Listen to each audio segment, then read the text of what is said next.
Pip, don't have yours on all the time. Yes, Pip, switch it off. Fine. No, no, I need to sound check. Sorry. Can you say something, Pip? Well, I mean, I laughed and it moved the thing, so I don't really see what more you want from me. I'd like to do a sound check then. Yeah, the first thing you said was fine. But every time you do that, even though you think you're getting at me, you're giving me material. Yeah, but you delete it. No, I don't. No, it's going to be the end. It's going to be right at the end. When this podcast burns, you burn with it and me. He takes everybody It's down. like the end of Lord of the Rings when the guy douses his son in fantasy gasoline. I've forgotten what happens. I don't know. What? You know, the Minas Tirith man. Who? Denethor? Yes. Deneth. Deneth. Deneth. Deneth. Dennis Shaw. Deneth Tor. It's like Doctor Who all over It again. is. It is. You know. Dennis. What? Yeah, you know the guy in Minas Tirith who's like, I would That's go not to the die. end of Lord of the Rings. The end of Lord of the Rings is they like put the ring in the thing. It's part Don't of... they have a little dance or something at the end? and then it's the part- eagles Oh. are like, oh, all right. It's in the third film. Let's go conveniently all the way back again really fast. Yeah, It's like part of the 6-hour ending of Lord of the Rings. Are you talking about The Hobbit? No. No, you know the bit the where Hobbit's about the and he Hobbit, catches Alex? fire himself I don't and know. he, It's about, I don't know. There was some Hobbit. there's no but there was a fire massive in the army. Hobbit. Oh wait, no, there's a dragon, isn't there? yeah, all and sorts. the guy regrets setting his son on fire so much that he catches fire and Well, then why dives did he off the set tower. fire to his son in the first Because place? he was driven mad It was by all a orcs. mistake. Oh, him. Yeah, you know. The one in that really dismal town in the middle of Yeah. nowhere. No, he's in What? Minas Tirith, the big city in the middle of Okay. somewhere. What? Where's minus two? You're- What? Is that the tower? I'm going to get I you. know. It's near Merthyr Tydfil. It's near Osgiliath. Why do I know all this? Melton What's Mowbray. wrong with That me? is really wrong. What are you I talking don't even really like Lord of the about? Rings. No one will understand any of this. They'll I just guarantee be like, I'm putting this out before the opening of the pod and people will understand what I, Chris, meant. the thing is though, because if you start like using names from Lord of the Rings, unless it's like Argon or whatever his name is, like no one's The gonna gas know. man. Yeah. The One's most gonna know noble what gas. you're talking about. Like if you go up to anybody on the street and say, you know, Denethor, and like how many people are going to say yeah? And Well, when I'm on You the mean street, that I'm guy usually walking who- to Games Workshop, so probably loads. Games Workshop isn't Lord of the Rings. Yeah, it There's is. quite a lot of Lord of the Rings They have content the in rights to the They do. Middle Earth license, so it is, yeah. Genuinely What? true. They They have make- loads So of why Hobbit do stuff they in there and have stuff. like what? So are the They make- hobbits in? Hang on. No, they have a separate game, but they do the Lord of the Rings strategy game. So hang on. How do they keep track of what orcs are what going with what? Oh, it's hard work, but someone's got to do it. But no, but you know what I different mean. coloured Like if boxes. they've got two different games, but they're all plastic tiny men. Oh, that I are think all you'll find they're orcs. quite distinct character designs. Hang Well, on. it's because Which so do they? So do they own orcs and orcs, the Yeah, K's and the C's? and Oryx. What? Oryx? That's The Like from Destiny? no, that's Oryx. Oryx are originally from, but that means they have two sets of Oryx because aren't Oryx? There's the Uruks and Oryx. What? There's Uruks and Oryx and Orcs and Orcs. Oh, I only knew about this because of You sound like you're doing like one. Ooh, ah, ooh, ah. the What are we talking about? Wurzels. no, I phoned the witch doctor and told him I was you or whatever that song was. I was committing identity fraud to the witch doctor. Okay, that Good. wasn't the lyrics. Now, this is the longest is the pre-pod best. sequence of all time.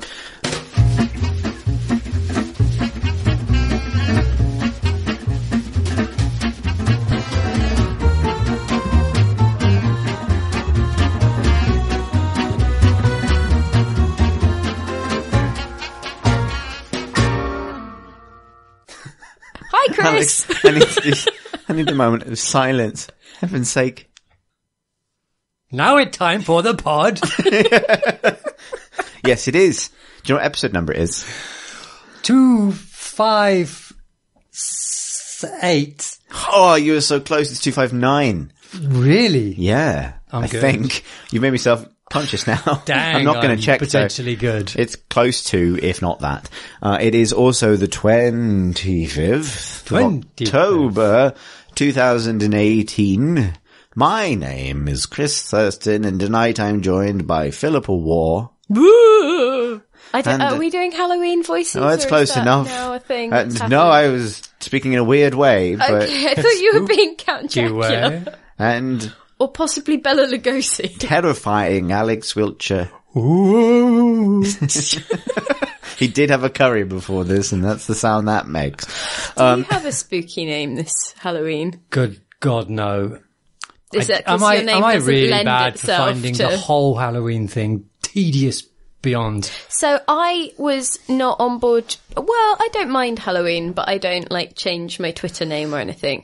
But then today I was going through Marks and Spencer's, and I saw that they have mini Halloween Colin the Caterpillar cakes, but they are Count Colin the Caterpillar. So Okay. he's got little vampire teeth and things. Yeah, that's quite nice. That was quite But why cute. can't that be all year round? That's what I'm saying. If it's that good. Well, Let him feed on blood. but this is basically Marks and Spencer's attempt at a mobile phone, casual game, I think. Because, they keep having Colin in different iterations and different outfits. I think it's they're really investing in cosmetics. Or like Colin the Gatchapillar. Nice. Thanks. That's very good. But yeah, but I quite like that. That changed my feelings on Halloween from fine to I can tell This really does open new doors for Colin the Caterpillar.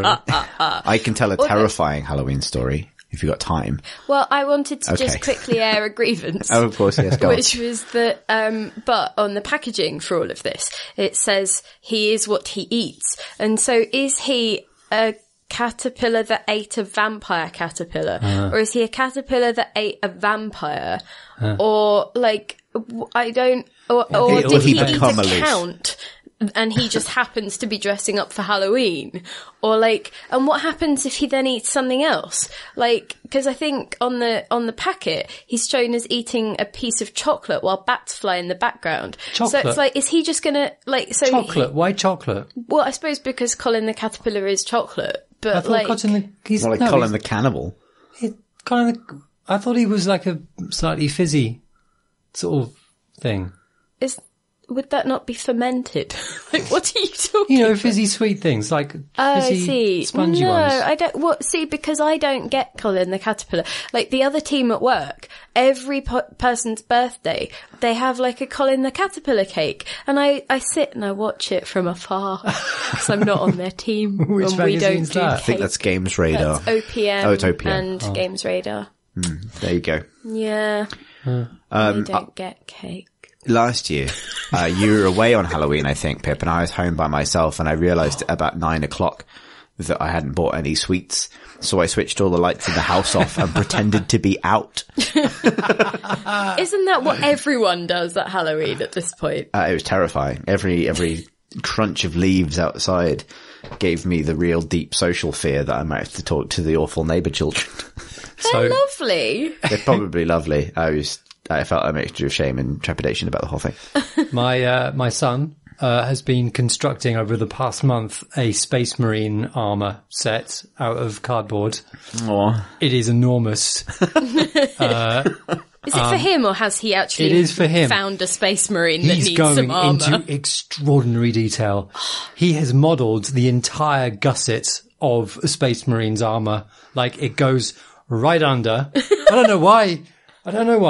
He attached the belt, he really wants every bit to be properly connected. Chris, do you have a Space Marine I could look at for reference? Yes, there is one on that. There's several on that shelf I'm pointing at. They are a mixture of red metallic, and there's one in grey and green. I'm not sure he's going to be able to move in this thing when it's finished. I don't think they can either. The top half is pretty much done. The terrifying part of the story is when we had to tell him that we are going to be away for Halloween, so he you're can't taking wear it it. with him? No, because we literally won't have room in the car. Is it this? Yeah, Oh, okay. that kind of thing. Wow, that's a lot of It's a lot of bits and cardboard. pieces. Well, he can wear it the rest of the time. He can. He'll clunk around. His gusset will become increasingly worn, I imagine. Has he got his own insignia? I don't know. I think that's What probably the chapter last does end. your sun belong to? Alex, what colour is it? It's currently brown, but see. I think he wants to spray paint it black, so that would be the Either Black Templars or Raven Guard. Oh my god. Or Death No Watch. wonder you know I thought it might be Death Watch, Denethor actually. is. Has he got one big metal arm? no. Okay, then it's not. Oh, Death don't mention this. He's going to go mental. You just have to give him some silver spray paint for one of the arms. It's fine. It's fine. I'm just glad to be able to help, honestly. If he needs a home for that.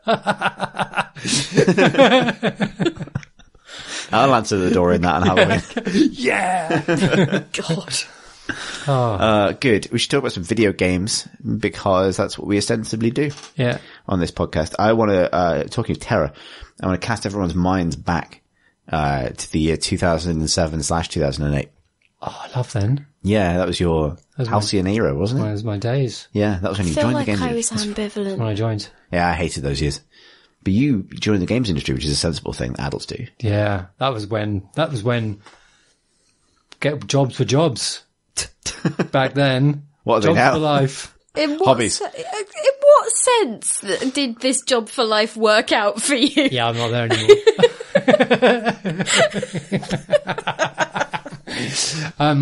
It was a time when there wasn't a sense of continual doom. That was nice. Pre-Twitter, of course. So, I suppose, yeah. all you had to go on was forums, and which meant that you could. I think one of the things with Twitter is that because Twitter everybody's had on started Twitter, by you then. can. It's hard to kind of define the bits that you like and the bits you don't because you Yeah. know who belongs to who until you've done too much research and then you're in too deep. Back in those days, you could just say, "I don't like that forum," and you could ignore everybody on it. It was I mean, wonderful. I think Twitter did exist back then. At that point. 2007. Yeah. Close. Maybe it did. Well, it was when it was text only. You know, like as in SMS only. As an early adopter, Alex. You were on it. I was on Twitter quite early, but I didn't tweet until a little bit, I think. I'm not sure. I remember that my first tweet was I hate typing and I hate Twitter. So, you know, They that both was remain great. true. Yeah. I mean, my first tweet probably wasn't very good. I don't think I was actually that early an adopter, but I knew it existed. I was an early adopter of Tumblr. So Doesn't surprise me at all. there we go. I have no fewer than 12 Tumblrs. Only Naughty's kids will remember Hellgate London. Oh, of course. Well, good news. All 7 of you. It's inexplicably back. I know. Why is this happening? It's exactly of all the games. So I remember Marsh was writing about that on Edge when that very first came out. Yeah. And Back Fort in- Edge as well, I imagine. Yeah. And we were all kind of, what? And he was so- like, oh. In some ways, so What is it? Hellgate London was It's a 3D Diablo-ish multiplayer, like third person so shooter. I will say this. But very Diablo-y. I will say this in Hellgate London's defense. It was sort of colossally ahead of its time. Yeah, it was procedure generated tube stations. Full of demons that you could Full of shoot with your demons. Robo Knight. And because it was fundamentally the same model as Warframe and Destiny. Yeah. At a time Absolutely where right. people only really understood Warcraft style MMOs, with the notion of like a kind of persistent hub based sort of action RPG, which is now such a tremendously successful template, wasn't really broadly understood. And it wasn't really broadly understood. I think it had loads of other problems, but it was miles ahead of its time. Yeah. And you've got to believe that the reason for re-releasing it on Steam now, I don't know why, but the reason would be, well, Warframe is massive, Destiny's big. So why don't we We've got- dredge up These games are all still going. That's the thing, right? Like, no MMO has really died for years. Like, I think, Wildstar.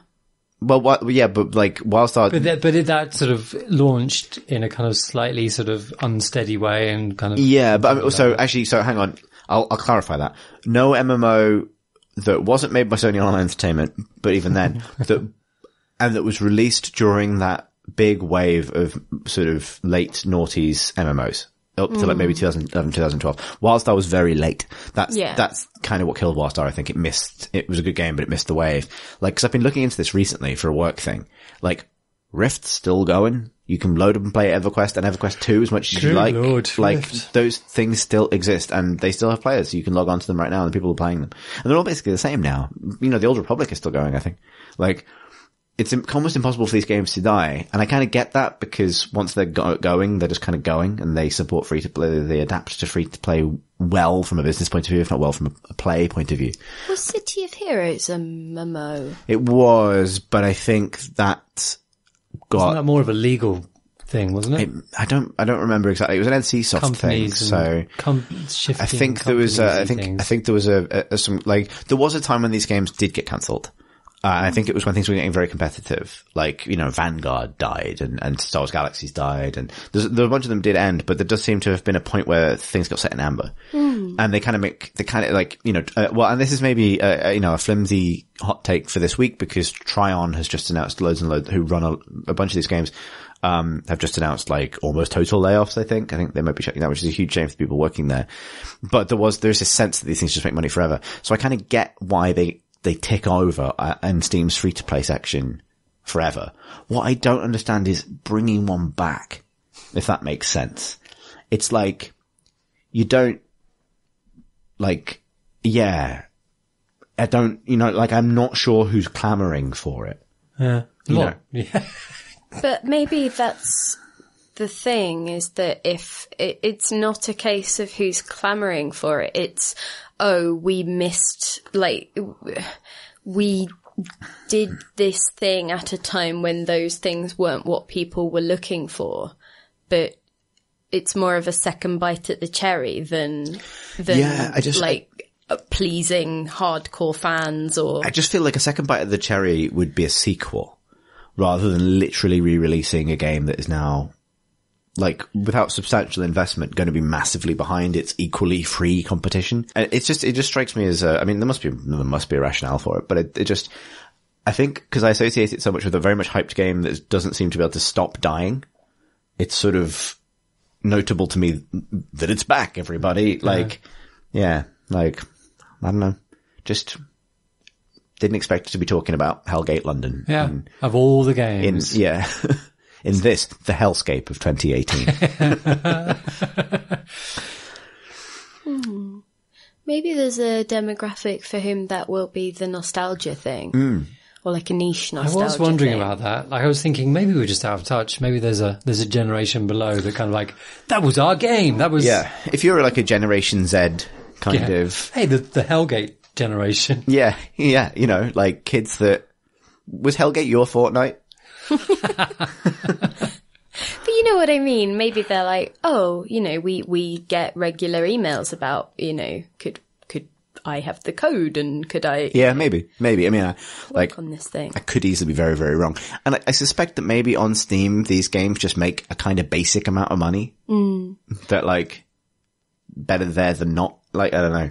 The other thing is, completely without knowing any of the backstory and being totally unfamiliar with the game, the other thing is that sprang to mind when you mentioned Hellgate Tokyo was it might actually simply be that somebody who felt that they'd invested a lot in those ideas and they never saw the light of day for some reason. It might be some contractual thing, some sort of...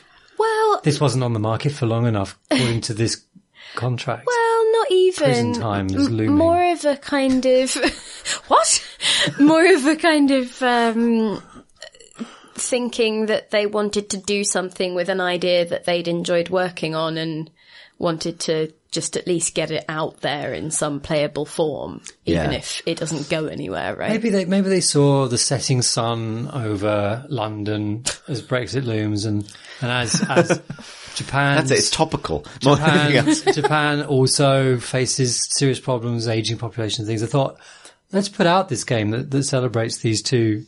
Great cities. Faded. Yeah, exactly. Yeah, well, maybe that's the thing, is we should all start practicing for living in a sort of feral, hostile tube system as the surface of the planet becomes unlivable and terror rains down from every available source. Yeah, maybe drones. that's it. Like, I mean, I don't know. You know, in the late, Drones. in drones, just drones. In the late noughties, we weren't ready for Hellgate London. But now, well, bring it on. Really understand it. I'm playing that. Sounds like a blessed. I will download it and I will play it. I know this. Yeah. But I was always vaguely kind of like, huh. I mean, maybe they're going to do something remarkable with it. I just, I think my more educated guess would be that, like, I suspect that I do suspect that free-to-play games do well on Steam. I suspect they do well internationally. I suspect the market for Steam has expanded sufficiently that you can put. Well, there's anything. China. 30% of Steam is now China. Exactly. We should talk, however, about the games what we do play, Rather than the games we didn't and won't. Indeed. Well, what have you been playing, fast Pip? enough. The return of the Obra Dinn or Obra of Dinn. Obra Dinn? Life Obra goes. Dinn. Obra Dinn. Life has stopped. But I keep... Oh, these men are dead. Who am I? I've got a beard. Yeah, exactly. Who's this guy? He's gone asleep. I don't know. What song have you moved into? Because It's that's still not a Obra Dinn. recognisable tune. It's not Obra Dinn. Yeah. Every time the word Obra Dinn comes up, your face does this sort of, and then you start rubbing your eyes like this. Oh. No, that's just I'm tired. Maybe it's also a bit of a associative stress headache of trying to figure things out. So if people do not know, it is the new game from Lucas Pope, who is the mind behind Papers, Please. And what you have got is a monochrome, highly stylized, boat scenario, and you put together information from the little vignettes that you can trigger as you walk around the ship, and you need to figure out what has happened to each of the crew and identify them. So it's basically like one of those logic grid puzzles that you can pick up in those books in the supermarket. And, you know, the ones that have, you know, a scenario and it gives you clues and you... My neighbour lives in a blue house. Yeah. I drink from a red cup. And Derek hates dogs. Yeah, essentially. And then you figure out that Derek lives 3 doors away and, yeah, all of that stuff. Anyway, so this is that, but on a ship and with murders. In 18 something or other. 7? Yeah. I think there's a 7 in there. But also in 1987 in a computer sense, but in a good way. What? I've said a bad thing. Please redeem me. Your options in the graphics menu are, I think it's Macintosh, IBM. It's basically different old style It's so display strange. rendering. It's like, I think I love it, but yeah, it's got these kind of arcane 80s computer kind of graphics set, like, no graphics, they're colour scheme settings, aren't they? Yeah. And yet everything else is sort of painstakingly, but in a pixel graphics kind of presentation way, painstakingly kind of 1806, whatever it is. Which is... Sure, let's go with that. But it's got seamen shouting. Oh my God. What? You've got a really low barrier for accuracy if that's what you're after. Yeah, 1807. The year of the yelling seamen. What are you doing? But they're saying things in accents and it's got rigging in it. Oh my God, you're going to be so excited when you go to the theatre for It's the got a first book, time. and some of the book is we've got serif font, just like in the old days. Do they... Do any of the Fs look like S's? That's a good point. I don't think it has. Or the other way around. Amateurs. So, Pip, you've been enjoying Obra Dinn, it's Obra not Dinn. a surprise that you're not far in. I'm not fine, not firing at all. I got really, really badly stressed out. Really? Why? Because I can't tie up all the loose ends and then it was presenting me with death after death after death. And I was thinking, well, I haven't tied up the earlier deaths and now I've got to look at another death and I've got to remember the details and it's all too much to grasp. Do you think maybe I you should shouldn't just have chill become... I really, really, really sort of like the premise and everything. Well, the premise, which I realised I absolutely skipped over, is that you are an insurance officer or something, and that's why you're figuring out what's happened. That's because the dream. of an insurance claim, I think. That's the dream. On a ghost ship, to be specified. Well, it's not. Yeah, but I said everyone was dead, didn't I? That's true. Yeah, you did. So, like, unless you're going to start arguing that the ship is a ghost, it might be a ghost. But I mean, then I might be a ghost. That's always kind of weird, isn't it? That we refer to a ghost ship as a ship that doesn't have any people on board, where in fact the only thing that's not a ghost there is the ship. That's the one thing you can Exactly. rely on. Yeah. Maybe it's a Tangible ship of boat. ghosts, though. Like, because you don't say a teacup as a cup that's made of tea. That is very true, yeah. So, A ship of ghosts Yes. rather than a ship that is a ghost. yeah. I've never thought about it in this way. Because otherwise it would just be a ghost, wouldn't it? But when we talk about the phrase ship of Theseus, we're not talking about a ship full of Theseuses. We're talking about a ship made by Theseus. But that's because of can be a But that's denote true. ownership. So, yeah, you're right. But I mean, it's not, it's like the ghost ship is, you know, as in the ghost ship, it's not a ship owned by a ghost. Well, I mean, it could be, but that's unrelated. That's Monkey Island. Yeah, you're right. Sorry, what were you saying? So, Insurance. yeah, you're an insurance person investigating the ghost ship. All right? With a magical pocket watch, as you do. But when we say a spaceship, we're not talking... I mean, we talk about something that's got quite a lot of storage. It's not just a very options. spacious ship, is it? But it's in space. It's like a Exactly. sea ship. Yeah. So is this I don't want to talk about this anymore. I'm Ghost sorry. It's probably ship. unbearable. Anyway, I know you've played a lot of Obra Dinn and seem to be enjoying it very much. Yes. But you're also angry about it. I'm not I'm just disappointed. No, I'm angry with myself. No. I'm not angry. Let's try that. But it's got to the point where I have 4 people left to identify, and, or rather, I know who each of them is, but what happened to them is currently eluding me, and I've had a few things where I thought maybe I had the right idea for looking for clues in other scenarios, because you get essentially a set of snippets from each of the big events in the ship's voyage, and so you can actually follow short timelines through the thing, and then because you'll see characters sort of featuring in scenes. Yeah, so you'll be able to figure out bits of what happened, and chart the basic events, and then start digging into the details. And so I keep thinking, okay, maybe there's a way that I can find out what happened to them from this kind of scene. If maybe I look in this place and I'll see a trace of something that might tell me more. I'm trying really hard not to be specific.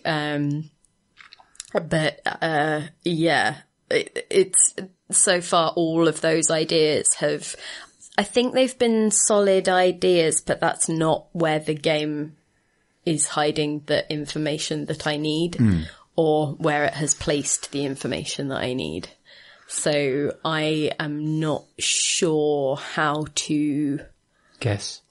Just guess. Well, I mean, I could. It would just take a while, and it might be impossible to do that. Because one of the interesting things is, I was thinking, hang on, if the thing only advances once you are correct, then what is to stop people from guessing? So that was one of the design things you went through, because you've got to have 3 completely correct before it'll mark those 3. So, exactly the same solution in hack mode. There you go. Sorry, yeah. But yeah, so there are 3 things that you need to, you need to have a person's, so you have, one of the things you have is a portrait of everyone who was on the ship.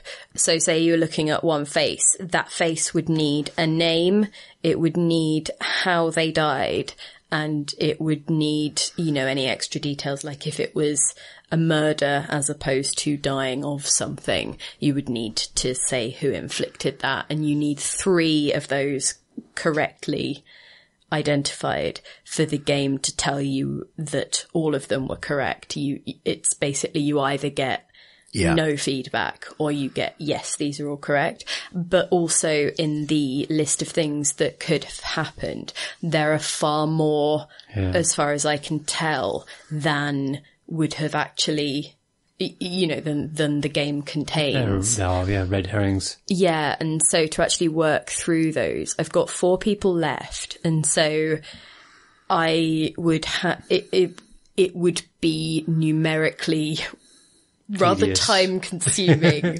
to try and brute force it, I think. And the information must be in there, I feel. But I am just not seeing it, and I don't know whether that's a case of I happen to have just not looked at all of the scenarios with that particular thing in mind and say that's my next task after this podcast, or whether it's a case of something needs to reset my brain and how I'm thinking. Because I've noticed that in solving the rest of the stuff until this point, I was finding that I would hit a bit of a wall with something, not for long, I will say, and then I'd notice another detail, and so I don't know whether I was in the zone with puzzle solving, because I think you suddenly can get into the zone and you just, and then this, and then that, and then that, or whether the game was good at leading me to those moments, or perhaps it had just enough wiggle room in terms of some of the clues. That's an interesting problem, because there must be a lot of variables as you mop up the last ones, and whether it's beautifully designed and it's there tantalizing in front of you and you can't grasp it, or you got to do a lot of legwork to go through all of the data, fundamentally. It's just a lot of information you've got to sift through. I'm also a little worried that I might have to make some assumptions that I'm not necessarily... I don't know, and I don't want to say this is the case, but I think it's that point. Because there is a point earlier on in the game that I think there's a very pointed thing that it tries to teach you about making assumptions. I don't know, but do you think that you make an ass out of you and me?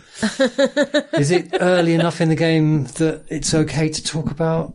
I'm talking about the Frenchman. Do you know what I'm talking about?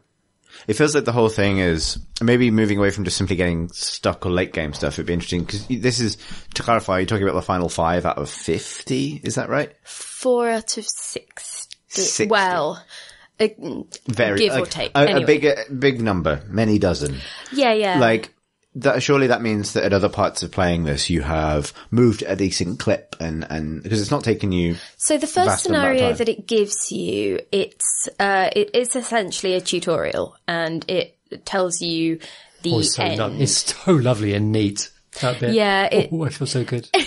It's a relatively self-contained segment, and so what you do is you meet. I think there are 4 characters in that scenario, and it's very clear about, it mentions a few names, and those names then allow you to divine a few relationships, and then people say some relatively explicit things, and their outfits kind of help you identify some elements of who they are, things like that. And so that acts as a good grounding. And then a little bit after that, I actually ended up messaging you, Alex, because I don't know whether it was because of the imagery, and that for some reason, because I was maybe I wasn't quite looking at things the right way, or hadn't, got my eye in with regard to keeping an eye on the detail because it hadn't been taxing until that point, or whether it was just that I'd missed an obvious signpost. But I found myself really confused as to where to go or what to do next, and I hadn't realised that the downstairs had Right, that opened was up. it, was it? There was like, yeah. Yeah, because I found that later it was a lot clearer when a new floor had opened up. But that first time I managed to completely miss it and was really confused. But other than that, I feel like it has been really good at both setting my expectations for how hard finding out who a character was had been, and also helping me sort of nudge me around the ship and keeping me feeling like things were manageable. I'll be interested to know if your feeling of being overwhelmed settles down, actually. Yeah, I think I because- just got to calm down. I just think I just got to just relax into it, really. Yeah. I just let it sort of just go along at its pace and just Yeah. be comfortable. Because what I found quite nice was that even though there are quite a few different scenes, and at points a lot of people are in that, I felt like sort of just settling on figuring out the most obvious people. Because did you see that you can tell how easy it is to figure out who someone is? When you look at their portrait in your little book, it has 1, 2 or 3 pips above them. Oh, right. And so if it's a 3, that means that they'll actually be really hard to identify from the information that you have.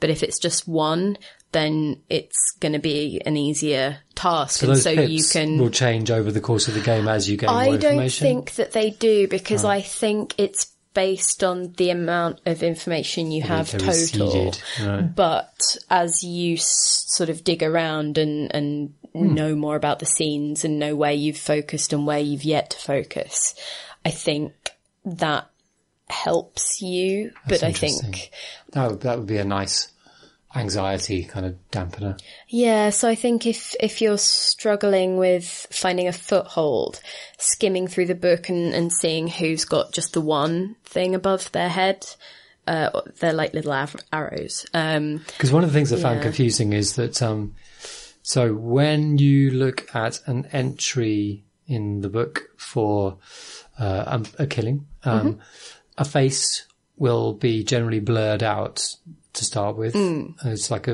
just a drawn face. And then it suddenly becomes clear after a certain point. And I'm pretty sure the game does say once it's clear, you have enough information to identify them. And like, I could swear that I have not had that information, but then obviously lots of people have been playing it and have succeeded where I've crashingly failed.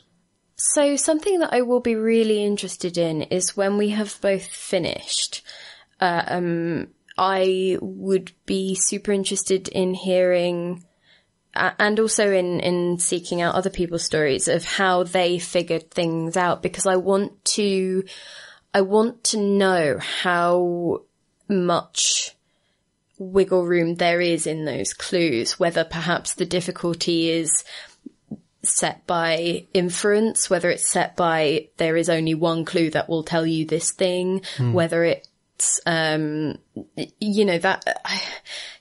to figure out how It's in many ways, it's nice that like you've played so much of it and you don't know that, because if you did know like how nuts and boltsy the kind of the puzzle design is, like it would probably not be as interesting a game. It's interesting if you can't necessarily infer whether or not your particular route through it is typical. So I think that it probably is.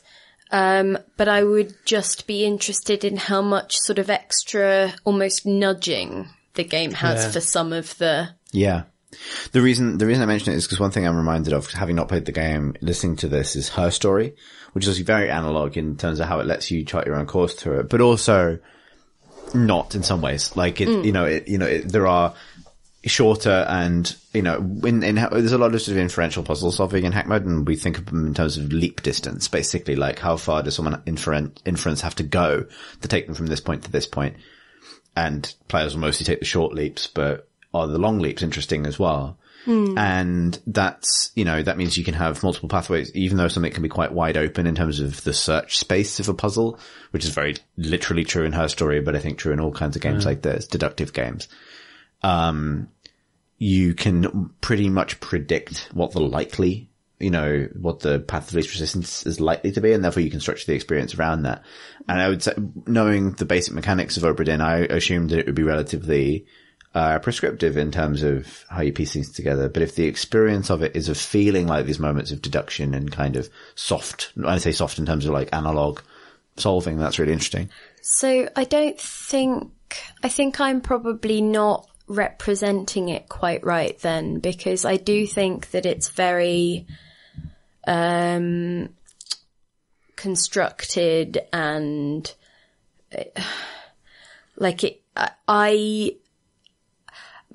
I just want to confirm that my pathway through it is the pathway. Yeah. Because I would be interested in, because the ones that were low difficulty I did get quite quickly, and so you sort of stop thinking about those because they're solved problems, and so I don't know if there were extra little touches that could have helped me solve those particular ones because I just wasn't looking for them anymore. So things like that.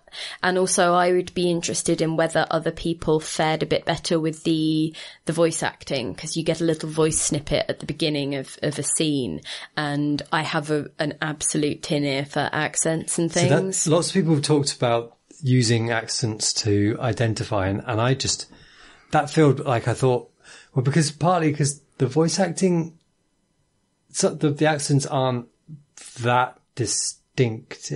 Or there was many of the ones I've come across anyway. So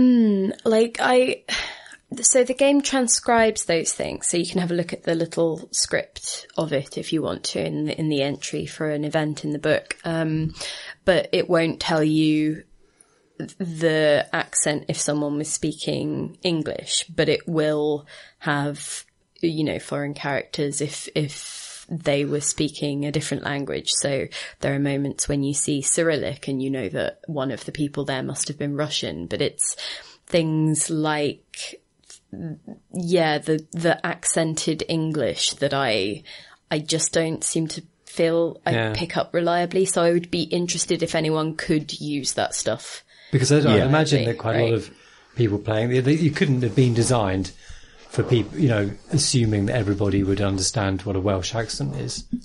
Yeah, I don't know, because it wouldn't work in any other language. I think I've used that stuff a little, but only in the sense that I had a suspicion and that helped me validate it rather than it was, I would hate relying on it because I can't hear differences and things.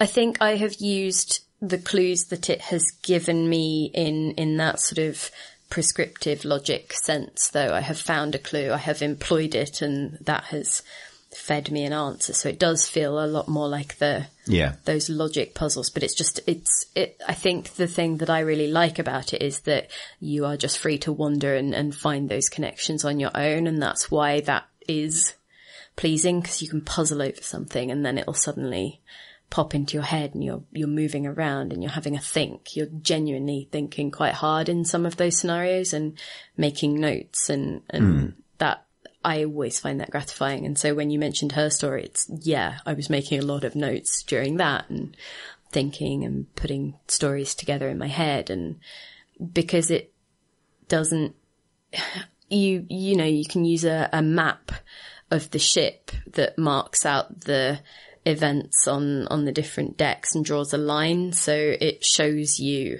the timeline. And when I started using that properly, the story started flowing together in an interesting way, and that was really pleasing. So I'm not surprised people are absolutely raving about it. That feels like an appropriate response. Well done. Good job. Good job, Obra Dinn. Revenge of. Return of. I call it the Revenge of the Obra Dinn. That's really annoying. Is that a spoiler? Did the boat eat all the people? Yes. Okay. It was a ghost all along. The hungry ghost. Alex, you're not afraid of no ghosts? Does that mean I'm afraid of some ghosts? It does, yes. No, you're afraid of a scenario in which no ghosts exist. You don't want to contemplate a world where you have to leave and move That would be, on. I am afraid of no ghosts. I am afraid of no ghosts. Yeah, that's what the line is. It's not, I ain't afraid of no ghosts. Oh. Well, Someone welcomes the world with ghosts in it. Maybe that's what it means. I don't know. I've actually, I welcome them. I have puzzled over this on like 2 different things now, so I don't think I can keep going back to that particular ghost well. But guess who else can't stop going back to the well? It's Lara Croft. I'm trying to segue out of Obra Dinn. Please help. why is she in a well? Because they're ancient. Wells are. No, but you don't find... She's into plunder. What are you going to find at the bottom of a well? A bucket. Water. Lost rings. Why would you put a ring in a well? It's a lost one. Nobody Alex, wanted help me it out that here. way. You've been playing... I've been playing Lara Croft and the Temple of Doom. No, Shadow of the Tomb Raider. Shadow of the Tomb Raider. And I finished it the other day, and I didn't think, for most of playing it, I didn't think that I had anything particularly to say about it. I didn't finish, was it Rise of the Tomb Raider? Was it Rise of the Tomb Raider was the one before this? Is it... So it's Tomb Raider, Rise of the Tomb Raider, and Shadow of the Tomb Raider. Okay. Rise of the Tomb Raider, Shadow of the Tomb Raider. Then Tom Brady. The human man. Because I spent a long time playing Rise of the Tomb Raider. It seemed to be a very long game, and I would just not play it for a few months and then came back to it. Eventually I played it, finished it, a few months ago, and then Shadow came out, and I wasn't going to play it, and then I did, and I thought, oh, it's exactly the same as the last game. This just doesn't feel very different at all. You know, it looks more or less the same, a bit more opulent, more detail, that kind of thing.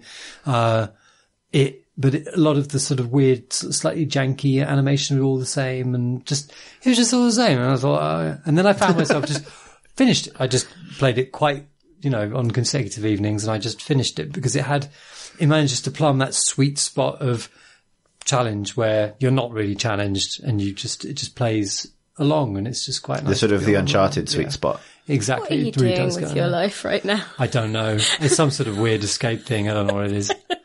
And then I thought, well, actually, maybe I do have something, because I felt guilty through a lot of it, because I was just playing without really caring, and you could just see how much work had gone into the game. Like, just many of the vistas in this game are just extraordinarily beautiful, and of these kind of Mayan kind of ruins in the middle of jungles, and sort of light shafts coming down through kind of chambers and things like that. And I just felt that guilt that you get when you're playing a game where someone has, thousands of people have all worked out long overtime hours, and kind of they've made this thing, and I'm just running straight through it, not paying attention. And then I kind of got towards the end of it, and I realized that this is the Tomb Raider of the new ones that has done the most to get back to a lot of what I liked about the original Tomb Raiders, which was the sense of sort of being on your own. They had a pacing that kind of was content for you to be on your own, and there'll be a little bit of combat, and then you'd be on your own, like solving puzzles. I also tore my hair out through most of the early Tomb Raiders, and I don't think I've finished any of them at all. But there was a sense of sort of loneliness in them that I really liked, and the new games have been basically, murder simulators. Like, Sliding down hills and murder simulators, and a bit of kind of QTE style, without QTEs, but essentially you're pressing the buttons in time with the thing. And it was all, it was all hyper drama. And this one, I realize there's not very much combat in it. And for a lot of the time, you're just walking through ruins on your own, just with lots of things to look at and peer at, and sort of the challenge tombs are like they're all focused on a particular kind of mechanic or kind of emergent thing that comes through. It's kind of fairly limited tool set, but actually, you know, they feel distinct, these different kind of challenge tombs. It'll set you in a hub, kind of large, kind of sprawling open hub area that you can kind of go and pick up materials to do crafting with. And you're on your own a lot. And I really actually very much enjoyed that. But then the interesting thing about that is that, so it has like a crafting system, and it has a massive, great skill system where you're unlocking really quite boring skills that none of which are particularly, you know, inspiring, like, you know, your perception kind of drug that you can take so you can see enemies through things lasts slightly longer. It's those kinds of skills, you know, nothing, whatever, mostly. And you have money in it, obviously, and you can buy new weapons and things like through that. And then you can upgrade all of these weapons with kind of, you know, better reload times and stuff like that.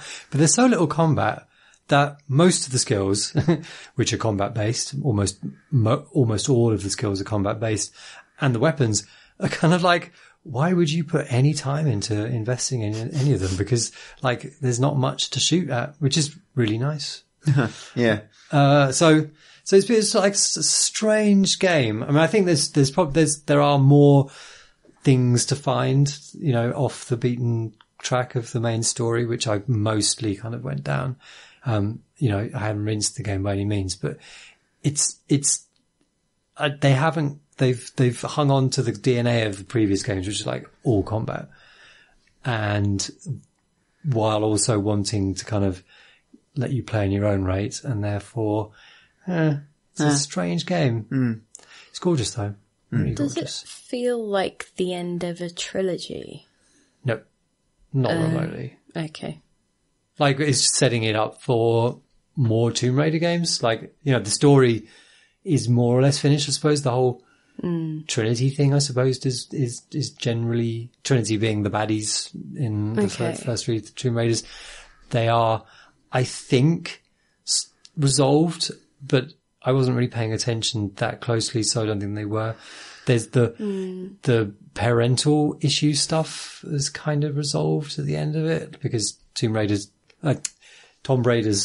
father is murdered and her mother died, so she's an orphan, and so that's a kind of a driving factor and things. She must remember she's a craft Lara. Yeah.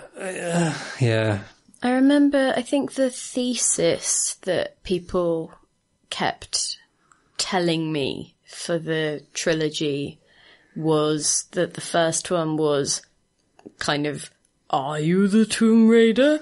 And then the middle one was, probably. And then the last one was, oh, too much. So does it resolve into just right? Or like... Like trying to heat soup. Oh, it's cold. I said, I don't think this is warm enough to eat. Oh shit, it's boiling. Oh no. God, it's on the, oh. It's like leaving pears to ripen. Yes, yeah, like a pear. A Tomb Raider is ripe for maybe 14 seconds. It's a strange.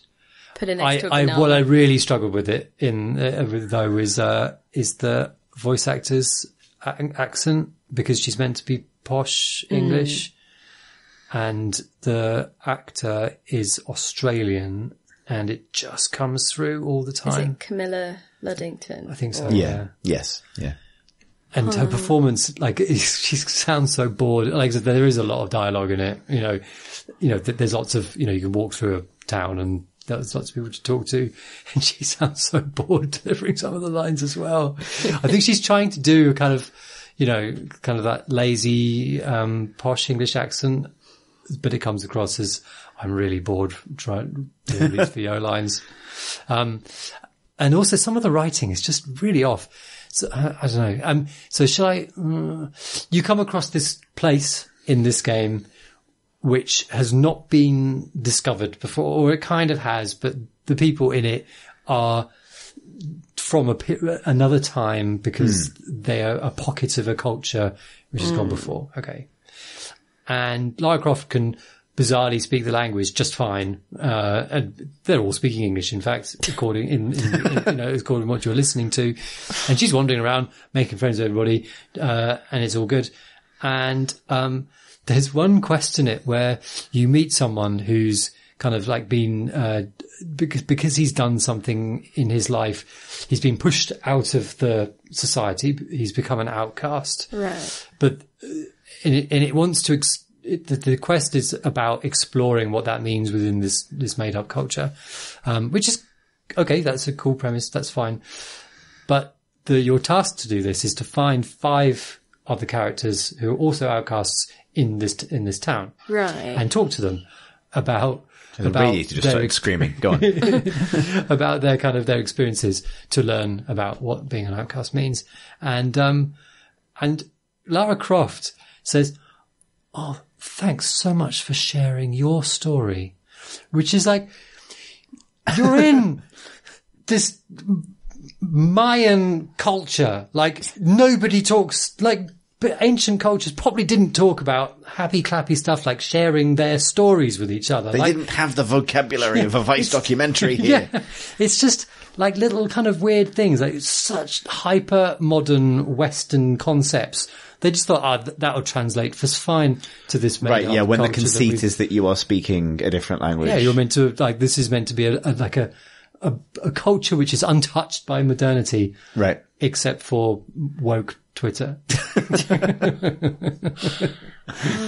It's just little inconsistencies like that. And I just, but then, then you go off into the forest and you kill some parrots and it's all good. 1, no. But 2, because I remember I read a bunch of the preview stuff to sort of see whether I wanted to give it a go. I think I played about half an hour of the first of the reboots sequence. There was some nonsense and I found it quite dull, so I didn't bother. But I thought, maybe I'll try again. There's a jungle. I like jungles. Maybe there's some animals. And then there was a lot of talk about the jungle as a metaphor for ladies. Or as, there was this sense that Lara becomes one with the jungle and they're both a bit wild and dark and scary and the whole thing is, and that was when they were really sort of, piling on but maybe too much. I mean, the overall arc is tedious, it's super tedious. Yeah. It's very kind of, here we go. Yeah. Because she raids too many tombs. Too many tombs raided. Maybe she's tired. Causes bad magic. Maybe she's cranky. Needs another hobby. The mistake she's made is she's turned her hobby into a job. Yeah. You can never really enjoy it in the same way. It's like game channels. No. But also, I think that maybe you're being a dick, Lara, pillaging and basically she smashes nicking. She smashes shit. So much stuff.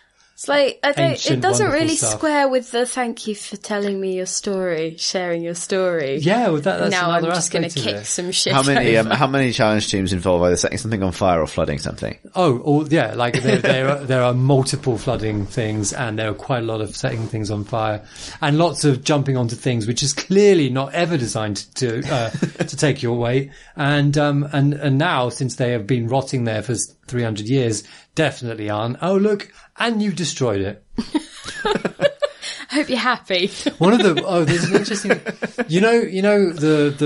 Uncharted, I think Uncharted was the first one to kind of fully kind of play on this, but you jump onto the platform and you grip on by one eye and then something falls away and then you got to press a button to regain both of your hands, or you fall down and you got to grip on to the lower, to the, platform. You suddenly get your fucking crampons back out or something. All the time, and so much so that it's as if they know one of the skills you can buy just stops that happening. It's like, oh, okay. Well, does it fix the ledges, or does it make Lara It auto means grab? that she just grabs on with Right. both hands without... This is something I find tremendously refreshing about Odyssey, which I won't bang on about because I appreciate we had 2 pods in a row about banging on about it. But it's the fact that you can just climb everything and it's fine. Yeah. It's the fact that there's sort of no ambiguity about that. It's just like, you can see it, just clamber Climb it. up that. Yeah. It doesn't make any sense. You are a spider person. It's very post-Zelda-y, isn't it? Yeah, but it's actually very post-Zelda. But no stamina bar. None of that Zelda mitigating how much you can climb. They just know you want to go up that. You want to climb that and jump off it. Climbs use, go past his bottom. Eventually it switches off fall damage completely. You mitigate all fall damage by just doing a forward roll in the air from any height and you're fine. And you know what? Good. That was actually almost a brave decision, because there's probably going to be some point where someone steps in and says, realism states we should make you feel this. And there are games, I think, topical games, where that's definitely a guiding star. Not Assassin's Creed. It's just like, you want to do a big forward roll while an eagle goes, ah! And then you're fine. Yeah, do it. I think Assassins don't take fall damage. Canon. Go for it. this is a slightly unrelated point, but to go back to what you were saying earlier about that slight guilt of, oh, these people have worked so hard on this thing and I'm giving it approx 60% of my attention at most. Yeah, it's on the phone. Yeah, it makes me think of, when you're in, I don't know, a really nice hotel room or staying at a friend's house or something, but the shower's not working properly, and you're like, well, I mean, it's very pretty and everything, but I'm not having a great, I'm having a cold bath. You've got all your diptyque candles, but I mean, it's still approx 20 degrees in the water, so no. Yeah. I don't know. It's because, I always wind up feeling like I wish that they had made the playground and that they had then given loads of other devs the tool set so they could tell a story within that somehow. I don't know. A beautiful jungle setting, or an absolutely amazingly realised thing with all of these tools and fancy hair and whatever. That would be... I'd love to see what so many different people would do with that. Yeah. And to gate it off with one dev who is telling a story that I'm not keen on. It's super mannered. It's like, it's Uncharted. They have these hub areas and where there's a load of stuff to explore on your own bat, but the tool set is just, you can jump, you can shoot stuff, and there are lots of puzzly things with attaching ropes from here to there, and that pulls that, and then there's like a physicsy sort of system-y thing that kind of enables, and it's a very sort of constrained set of things that you do in Tomb Raider, like not as constrained as Uncharted. So Uncharted is just a movie, like it's just an action film, and Tomb Raider appear that these new games are kind of awkwardly, we need to be like Uncharted, which means you've got to have a strong story, but then you have the problem. At the very denouement of the game, you've got if you talk to the one person, it says, this will set in motion the end of the game, like it does the warning, sort of like there's no going back. And, the scene before you get to this is like, shit's happening, like time is running incredibly short, you've got to get this done. You know that how games do that? Like the story just takes over. And then you can spend 2,000 hours in between that part and the next end. You are part. in a room, like you kind of go through the cutscene that sets that up. You're in a room, right? And there's across the other side of the room is the person that kind of triggers the denouement. And next to him is another guy who says, hey, so we got a new king. So what we need is there's this bow, right? And the person who's getting this magical bow, he's disappeared. So you got to go and get the bow because otherwise we can't celebrate the new king. It's like, read the room. Can you not?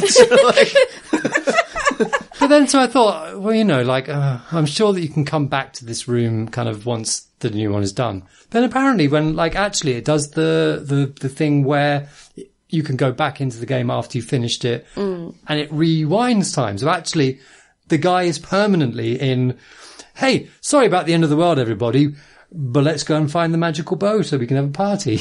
Yeah. I like that guy. Seamless. I think something that I would really love, when you mentioned the temples, and how they had their own flavour, but, you know, I guess within a limited tool set of flavour. Well, weirdly, there's a massive, great, 16th century ship. They love doing that in these games, don't they? I think Uncharted got loads of them as well. Anyway. Sorry, I interrupted. Boats. I love your boats. historically accurate boats. I love historically inaccurate boats. Anyway, I was thinking something that I would love is presumably when this stuff was, you know, designed in the fiction, it would have maybe had different architects or different people would be responsible for different, you know, puzzles or something. And so that would have, I'd be really interested if they had assigned different teams who didn't speak to each other to different temples to... They do feel super distinct. They're all very different. Okay. Like partly because of the mechanic that they're based on, but also they've all got really different flavours. Like some of them are on the top of a mountain, some of them are outside, some of them are inside. That is more interesting to me, but I think I just still don't They want are to the sit through best. the story. They are the best bit. Yeah, the story is... I'm just not patient. Yeah. Go on your phone. I've got other things to do. And to be honest, if I want to hear an Australian lady doing an English accent, I'll watch the originals, because that's great. It's got one set of vampires who come from England, except one is Australian. And then it's got another set of vampires who sort of don't like the other set of vampires. And then there's the witches. And then there are the werewolves who've sort of been outcast from New Orleans because they're all fighting over New Orleans for reasons. And there's also the humans who are sort of milling around at this point, and they're in this weird, uneasy tension.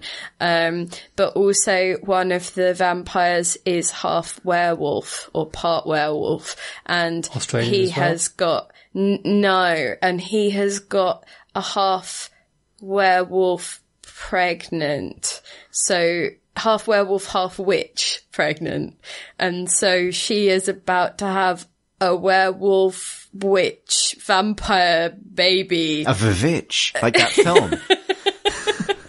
And so that is that's a thing that's happening, and then there's fighting and intrigue and drama, and one of the OG vampires keeps like sticking magical daggers in his brothers and sisters so that they go to sleep for like 300 years. Huh. So that's certainly a thing that's happened. Is that a good thing to go to sleep for 300 years? Sounds. I think I'd go for it right now. I would definitely go for that. he's not a great brother, I'll admit. I'm on season 2. So, I mean, it's fine.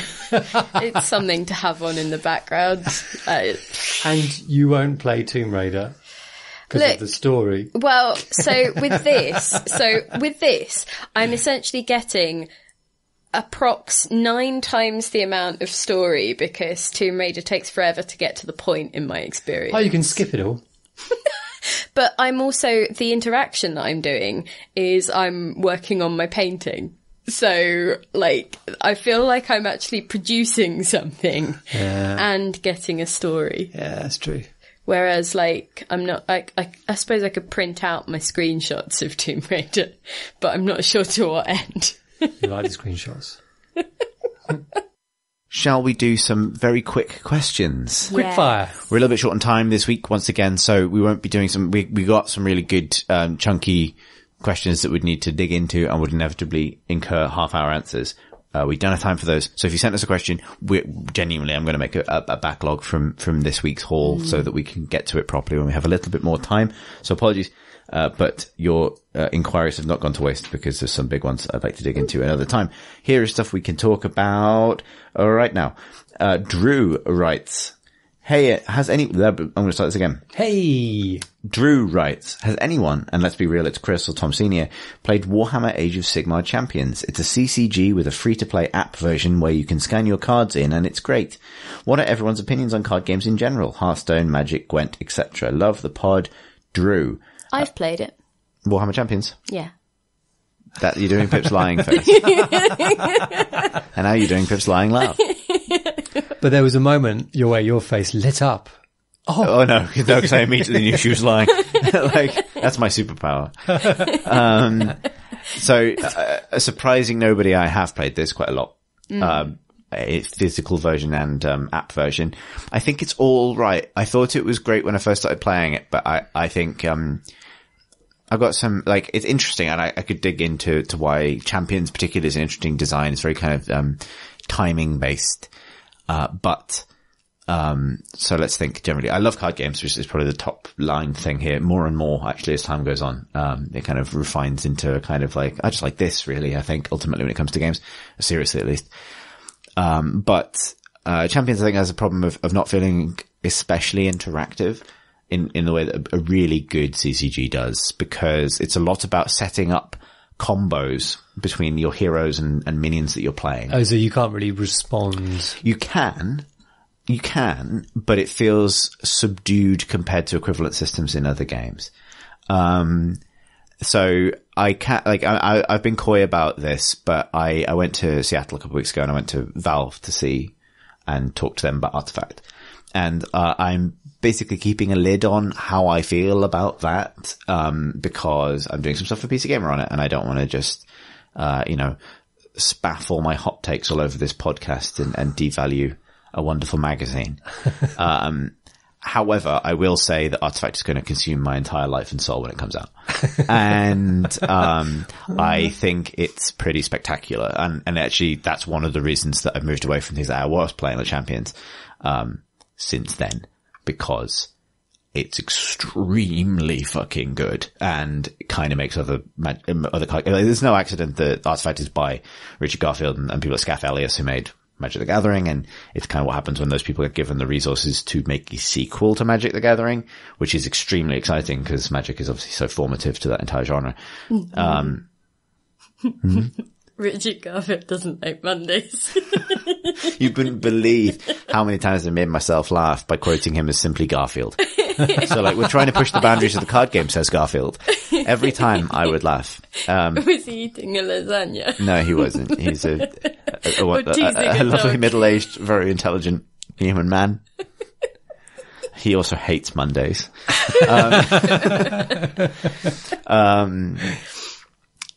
I've very much gone off Hearthstone, and I haven't played Gwent. That's my kind of set so far. I don't like them. No.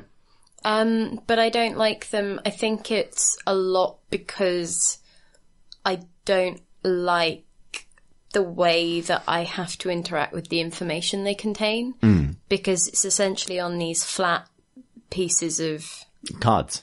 Well, no, but it's on the computer that you can't hold them, right? Right. Like, yeah. I one of the things that helps with cards for me is they're physical and you can hold them and you can get to grips with them, whereas these digital things, they just feel like they don't anchor the information because I can't hold them. Right. There's no... Interesting. The whole thing doesn't exist in some way. I think if they somehow represented something three-dimensional that I could walk around, even if it was only in-game, right? Then I would interact with it better, you know? Yeah. That's why I'm fairly sure I won't, even though I know and like Dota, I probably won't get on with Artifact. And it won't be because that game does anything wrong. It will be because it's not a form of information that I enjoy interacting with. Yeah. Because things like Hearthstone, it's like it's not that I'm not capable of thinking in the right way. It's that I don't enjoy the interface, I think. There is something about a card game, a CCG particularly, interface that does not do it for me. It's all system all the time, or mechanics all the time even. Well, it's kind of like, you know, it's a physical game kind of awkwardly put onto a screen. It's like, it's quite an odd thing to do, really, if you think about it. It just feels like there's nothing real there at all. Like the whole thing just feels Hearthstone works really hard to try to make you feel that there is something physical there, doesn't it? I guess, but it's basically like they've made a CCG, but they've also made digital screwball scramble or something. You know, you just prod at things for a while and then make noises. I don't know. Yeah. How about you, Alex? Sorry, go on. Oh, sorry. No, go ahead. I do. But I don't really, but I'm lazy is my problem. And I find I like the initial, kind of rush that you get when you realize what a card game or, any of the CTGs, their kind of central function, like the central mechanics. Yeah. I love that rush. And then it's that point where you kind of go, and now I've got to look at all the cards and work out the synergies and like, then there's the meta and that just feels insurmountable for me. I just don't have the time or the patience to go through all that. I kind of wish I did. And there were a couple of times where I'm going to re-download Hearthstone. I'm going to get into it. And then, I just haven't because I just get hit again. I think it's been recent years for me that I used to I think when I reviewed Hearthstone for PC Gamer, and I think, not that I would necessarily give it a different score now because I think I scored it right, but I maybe would have approached it slightly differently because at the time I was definitely like that. Like, I could get and understand the mechanics, but I wouldn't necessarily have the will or enjoy pushing past that towards really kind of trying to master something. And something has changed in my kind of makeup, and now I look forward to that. Yeah. And so there's something about, you went freelance. partly, but also I started playing tabletop strategy games again, and I got really into basically just mechanics. The thing I love about a card game is it really is just about resolving your understanding of how a game functions. Yeah. And I played poker at uni, but I was never much of not particularly good at card counting and that kind of thing. And somehow that's just I think skills develop at different points in your life, but that kind of technical kind of ability is something I didn't develop till I was a little bit older. And probably really enjoy bridge at this point. Yeah, exactly. Well, apart from the fact that I'll be playing Dota with kids in the park screaming at them, well, it'll be Artifact now. But you know what I mean? That sort of actually looking forward to that thing, getting through the kind of, I kind of understand how this game works now. Show me every card and let me kind of try and figure it out. I kind of do. I like the idea of doing that. Well, as in the fundamental concept, but oh God. Then I start getting the cards out because I've been playing Shadespire and there is a, and you have to get the deck of cards out and I start thinking, this is really good. And then I'm sort of selecting a deck and it's, I'm really bored of doing this now. Yeah, I love it. I love it. Next question comes from Ben, who writes, "It's night and I can see the moon. What is the best moon in games?" Your suggestions, please. I like the crescent moon in Dark Souls 3 when you go to the nighttime Ithrilian? Because there's eyes, lots of eyes in it, I think, and a Y maybe. It's very nice. Twinkly crescent, overemphasized crescent moon. It's very nice. I'm trying to think of a good moon. Majora's Mask moon. Well, no, because that's an evil moon. But it's not good. Or rather, it's an effective moon. It's not a PC game, moon. But it is definitely a very effective moon. It's a moon you can't ignore. I mean, quite literally, yes. That's if you do, then game over, my friend. Indeed, yeah. There's Destiny's moon and the wizard that went to it. And came from it. Oh, that's true, Came from it. I'd like to also submit Wolfenstein: The New Order's moon. Sorry, that was just fine. At which BJ Blazkowicz says, "Fuck you, moon," before going to the moon, and killing Nazis therein. It's a very good, and very beautiful moon as well. The beautiful harsh lighting of the moon. I'm trying to think. I think there have been a few games where they've done a desolate moon, which has been quite interesting. And I think there was a VR project a little while ago that had a moon that was essentially just dust and isolation, which I'm a big fan of. You enveloped yourself in. Well, you know how I feel about the void Dust. and contemplating the void. So it's fine. So I quite like things like that, really. And I tend not to think about the moon in isolation. It's more that if something does good nightscapes, I'll stand around taking loads of photos or screenshots or that kind of stuff. 'Cause Proteus, like the moon on its own, it's, you wouldn't take that moon and show it to someone and, give it to them as a precious gift. But in the context of the game, it's part of a lovely sense of time passing. Night. Similar note, there's a lovely atmospheric glowery moon at the end of Dear Esther. Good moon. Yeah. There's also... Is it a gibbous moon? I think it might be. There's... what was the game I was just thinking of? I like the bit where you go to the moon in Mass Effect 1 and you see Earth from the moon. And that's kind of the closest you get to Earth in the Mass Effect series until Mass Effect 3. And that was what I thought was quite evocative because it suddenly grounds this sci-fi universe in a pretty realistic depiction of the moon. Apart from the fact that there's a bad AI on it. Other than that, it's a relatively realistic depiction of the moon. It's a bad AI. In the little moon base, there's a bad AI. It allows you to unlock your subclass or something. Why do I remember everything about that game? I do like the idea of games that take you to somewhere familiar and yet kind of alien, and the moon is a good place for that. Like, yeah, the idea of going to that place that, like, what's that photograph? Moonrise or Earthrise? That's what it is, isn't it? Yeah, famous thing. Like, I think Kerbal Space Program also deserves some credit for both simulating, like looking at the moon. That's not a moon, that's a mun. It is a mun, but it's a good mun. And you can look at it from the surface of the ground and be like, there's the mun. And then you have that feeling of like, I've been there, which is, and it took lots to get there and it felt very far away, which a lot of video game muns don't. And that, makes you feel what it might be like to be an astronaut and look up at the sky every day for the rest of your life and go, I've been there.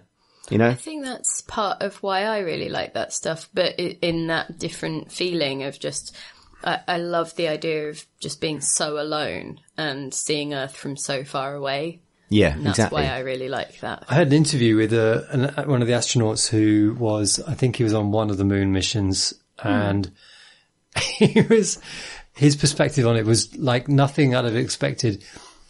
It was shit. But yeah, he said it was awful. The whole thing, it was just going to space. All he wanted was to be back at home with his family. So why were you there? I don't know why he was there. Like, I think I was doing a face for the podcast. Like, sure, okay. I mean, I imagine it's extremely difficult, but space is awful, he said. Why were you there? Why did you go? I hate it. Jay met an astronaut. In what way was it surprising? He was like a lot more upbeat about it all. He'd done like an experiment where he was pollinating peas in space. It was great. I think this was back in the 60s. So basically it was super high risk, or 70s. This was, you went up and you were kind of in a tin can and there was no sort of, if things went wrong, there was no backup. Can you imagine what that one guy's opinion has done to the moon's Yelp rating? Like, because I guarantee you, everyone else has given it 5 stars because it took so much to get there. But I was like, oh shit. Terrible phone reception. Nothing to do. Couldn't even breathe. Dust and isolation. Took ages. And then 5 out of 5. Pit war. Would be lonely again. Flag wouldn't even go all wavy.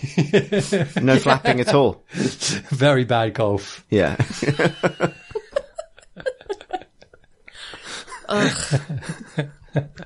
No one there. Lots of sand traps. Good. Next question. Actually, the wizard came from the moon. Yeah, I think we covered that off in the first initial Russia video game moons. Yeah, but I wanted to really, I liked the moon on Destiny. Yeah, it's good. It's good. Moon. Anyway. It's full of, big old and it had a place called Hellmouth. Yeah, indeed. Hellmouth Moondon. It did, yeah. It had a big old hellmouth full of worms. But the next question comes from Tom. Maybe that's what the thing, because vampires come from hellmouths, don't they? So Do big they? vampire Whoa. worms would be This is Colin an the assumption. caterpillar. What? That is true. Yeah. That Colin the Caterpillar came from the moon. Yeah. Like, because in Was he Buffy, fruity or chocolatey though? That's my question. chocolatey.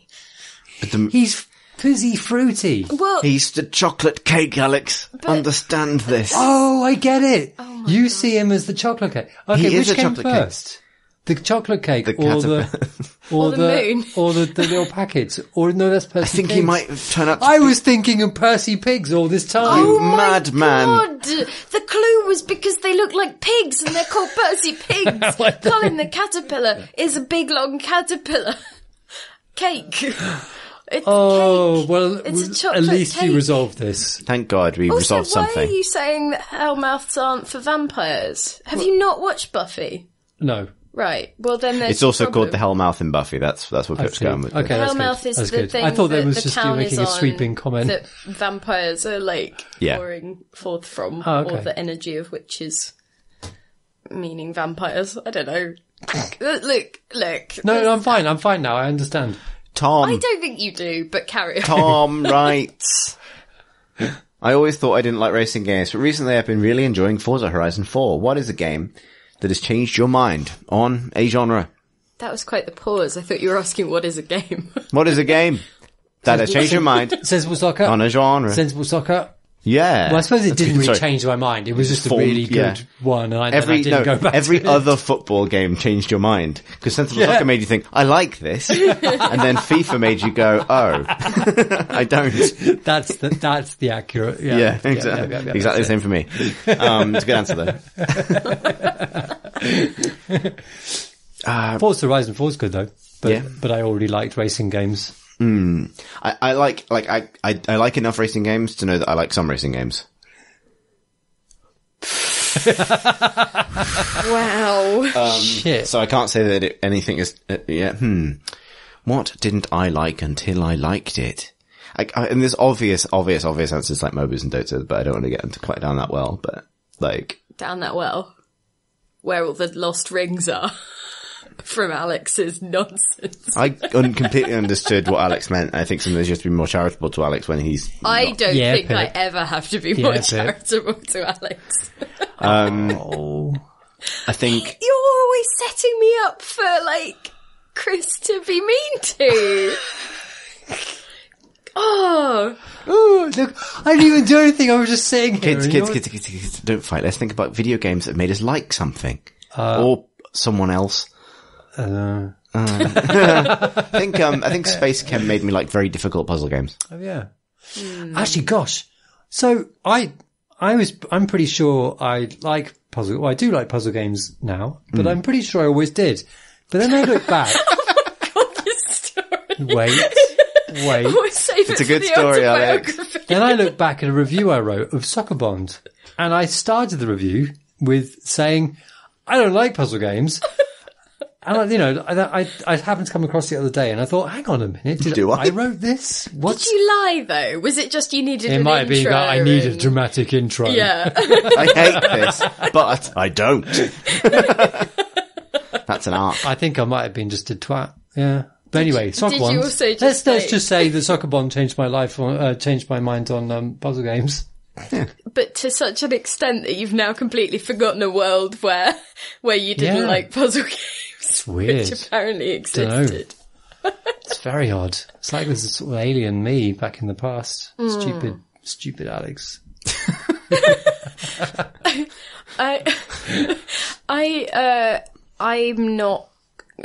I don't have an answer for this particularly, but I really love listening to other people saying why they like stuff that I haven't got on with, because it's really nice being able to almost borrow how they see it for a little while. Yeah. It doesn't last me into the game particularly. It's not something where It doesn't I inspire hear what, you to actually pick it up. yeah, like hearing what they enjoy about it doesn't then transfer that appreciation to something I can tap into when I play it myself, as evidenced by an ill-advised purchase of Crusader Kings 2 while listening to Adam talk about it one too many times at RPS, and looking at it and going, oh, this was an error. I think, despite having owned it for a very long time, I'm still technically within the 2-hour refund window. show because it was just so much. So, yeah, but I've been bitten by this before. This enthusiasm people have for things they like. The next question comes from, several questions come from Tiny Skittish Dino, who will send us several questions, and we're going to run through them. Best games with bugs, especially ones you don't have to kill. So I think bugs in this case indicates insects type creatures rather than errors. I like the ones in Diablo 3. Do you have to kill them? You don't have to, but you can step on them and make a little squishy sound. That's unfortunate. There's a game that I haven't really mentioned, and it's because I am still not sure if I can play it or not. It's a project called Drunk on Nectar, and it's got lots of insects in it. You essentially play as different insects, but the camera makes me feel really nauseous after a while. So every time I've tried it, I've not got on with it and have stopped before I truly got to grips with it. But it's things like I started playing as a jumping spider, and you start off in a little cocoon with your parent spider and your siblings, and you're competing for little nuggets of pollen and stuff as nurturing, and picking little play fights with your companions. And then when you get big enough, you jump out of the nest and drift on the wind, and you're supposed to land a certain distance away from the place you started. And I think there's more to do after that, but at that point I landed on the grass and the camera was so odd that I didn't know. Is it 3D? And so and especially at the beginning when I was in this cocoon, it was just flipping around all over the place when I was trying to move around. But the actual idea of it and the ambition and the scope of it is, I find interesting. So I do check back in on it every now and again. And I'm hoping, like every time I boot it up, I'm hoping that I get on a bit better with it. I think it might just be one person at the moment. And so occasionally I get little press release emails that say things like parasitic wasps now in game, which is possibly Pip ebooks at this point. But so that's an interesting project that people might want to have a little look at. It's called Drunk on Nectar. I'm going to say Monster Hunter World because it lets me fire a indestructible moth up a dragon's arse. Oh, Alex? I can't live up to that. The butterflies in Firewatch are very nice. Yeah, it's a good suggestion. Next. Do you all have any activities you found easier by making them a bit of a game, or anything which you found really worsened by gamification? Maybe even including actual games? I like to, when I'm going up the hill near our house, and I really hate that part of the walk because it's so dull and so annoying and there's nothing to look at and you're so close to home, but there's still a hill. I estimate how many steps it will take to get to the front door, and I try and see how close I am to it. How close do you get? Usually I'm within about 10 or 20 with my guesses. I will say that sometimes on a day when I just need a win, I will lengthen stride, shorten stride, walk in a circle, that kind of thing. If I've grossly under or overestimated. I do, going back to the racing cars thing is I sometimes do racing lines as you're going on the pavement. You're kind of going along the pavement and you're kind of like, you got a curve, come around there and it goes around there, and I do a racing line. That's really? Pretty good. Yeah. Aww. Yeah. I would say that in a truthful way, sort of the gamification of exercise and fitness and Fitbits and pedometer stuff being more prevalent has genuinely helped me. I don't still use that stuff every day, but using it for a while helped me understand kind of like how much exercise or how much walking in a day is kind of the right amount for me and that kind of thing. And I found that genuinely helpful, and gamifying it for the extent that I did. I hated it. Because you listened to your Fitbit over me, and I was really angry about it. Your Fitbit would tell you to do something and you'd do it, and then I'd make a suggestion, you'd be like, That's the thing. The robot told me I was good. You were telling me I was wrong. I listened to the robot. The robot gives you medals that don't mean anything. I walked 1 New Zealand, thanks. All you need to do is get some plastic medals and just give them to him at random times. I've tried to give you a loyalty card and it hasn't worked. Exactly. Because I learned after having spent my time with the Fitbit that I didn't need gamification anymore.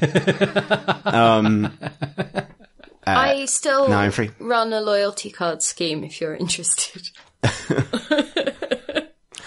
I tend not to sign up for things at the point of sale. I used to, when I worked at AOL, I had lots of spare business cards for some reason. I think they changed. I think I had a new job description or something. Anyway, it didn't matter. I had like 100 spare business cards that I couldn't really use. So I was trying to offer them to my colleagues as a loyalty card scheme because they're about the same size. And if they would make me a cup of tea, I would give them a little tally on the loyalty card. And if they got to 10, they could have a hug. No one took me up on it. Not even one. Actually, no. One colleague did. Tragic. One colleague did. That's the worst and thing got I've to ever heard. How got marvellous. to 3, but then I took away some loyalty points because we had that kind of relationship. It was, look, there was banter. This was not an abuse of power. We were on the same, Sounds quite abusive. Yeah, it sounds, yeah. we were on the same level. We did the same job. Next. Did push her off an exercise ball once. Sorry. Best animal you saw this week. It doesn't specify whether it has to be in a game or not. Dog.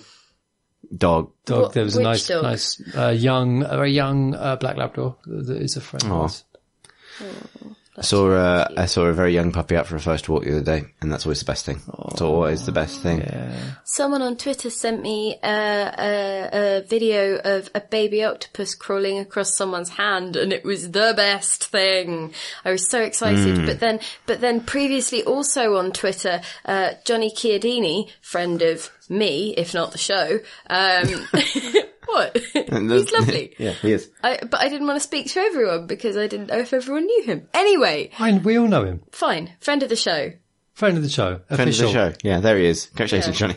Johnny, friend of the show. Whether you like it or not. Sent me a link to someone else's tweet, which was of a little blue tit singing in cold weather. So the breath was coming out as little puffs. And that I've seen a few variations on that over the years, and I love them so much. And it is my dream to see a bird that is doing that, where you can essentially see what looks like its song, being made real. Vital breath. It's little so lungs. good. So those are the 2 best animals I have seen in the last maybe 2 days. But there are so many. Final question before we allow Alex to go home He's melting. He needs to get back in the freezer. I'm very tired. is from Josh, who writes, Dear CNC, if you had to make a drink themed around your favourite game of this week or of all time, what would it contain? For the sake of sanity, let's say this week. Okay. Thanks, Josh. Forza Horizon 4. What's your favourite game of this week? You shouldn't Forza drink Horizon and 4 drive. Yeah. is this week. So Yeah. what would Jeremy Clarkson drink? Well, you'd have Is to that- drink a soft drink so you don't crash into dry stone walling. Well, what would Jeremy Clarkson drink? Is that your criteria here, Alex? Is that the person this game turns you into? Not really, actually. It's a bit more wholesome than that. It's a lot more wholesome than that. It's quite annoying though with all the dialogue and stuff in it, but Big old Capri Sun. yeah. What do racing drivers drink? Do they have like those fancy? Probably not a lot because they don't want to go for a wee, right? Yeah, I don't want to go for a wee. But you need your concentration to be up. So presumably you might want Red Bull. Yeah. Just Red Bull all the way. Or- No, what's that monster? Big old can of monster. relentless. Relentless. Was that the one with the sort of tribal tattoo-y stuff going on in the logo? I don't. So relentless That's a really looks nasty, like a metal really band font. It's like does, very yeah. gothic. Okay. Yeah, Kind of. but it's also, there's a bit of Relentless. No, I think Relentless has a pretty substantial tribal kind of vibe. My father, a retired man, Love's relentless. Oh my God. What are you doing with it? Like, what do you need this Where do you massive get it hit from? of energy from? Tesco's or whatever. Huh. Like, Yeah. yeah, it's that's always been. What a would puzzle. Obra Dinn be if it was a drink? I assume because sailors, maybe there would be a rum element or grog. Well, if you drink or, enough rum, you know. people's faces become very blurry, which would be a sort of reverse Hot Obra chocolate. That's very true. Hot chocolate. Is that what they have on ships? Yes. Dinn. Obraltine. That's good. I was thinking Ovaltine, but yeah, that you went all the way. I haven't spoken much about what I've been playing, but I have put a load more time into Assassin's Creed, which I think is one of those like freestyle Coke machines with the interface that doesn't. So, and for this reason, freestyle Coke machine with the touchscreen interface, Oh God. because the interface is slightly too slow to respond, but you do keep compelled to going back to it. You have too much, but it's nice, and then you get very tired. And there was me thinking you'd say Uzo. That's too obvious. Yeah. It's not a hard hitting game. It's a compliant, generous game in the manner of the freestyle Coke machine. Maybe a bottomless Coke then. But that is what that is. But no, because you can get other things. You can get strawberry lemonade. Well, yeah. You can do that at the freestyle Coke machine. It has every kind of Coke. It's a This, miracle. the metaphor just works and all the way down. It does. Let's let Alex leave. And we do that No. by embarking upon the outro, which goes as follows. That's all the questions we have time for. We have a bunch of questions in reserve, but if you'd like to send us a question for a future episode, you can do so by emailing us at questions@crateandcrowbar.com or tweeting us at crateandcrowbar. You can also find us on YouTube at youtube.com/crateandcrowbar. And thank you, as ever, to our Patreon backers who make all of this possible. You can find out more about supporting the podcast at patreon.com/crateandcrowbar. If you... Pip yawned so theatrically she hurt her face. No, I was seeing how far I could open my mouth. Oh. And then my jaw clicked. So that far, approx. Maybe 5 millimeters less than that would have been the trick. Yes. Yeah. Good. So you do carry on. I think I'm done. You said YouTube, Twitter. Yeah. Patreon done. Yeah. Yeah. Cool. Check. Alex, where do people find you on internet? I'm on internet at twitter.com / rotational, ROTATIONAL. I am on twitter.service / hello. Thurston. C Thurston, CTHURSTEN. I am Tumblr.com. Yes, I got 11 tumblers. Thanks for listening, everybody. It's 12 actually.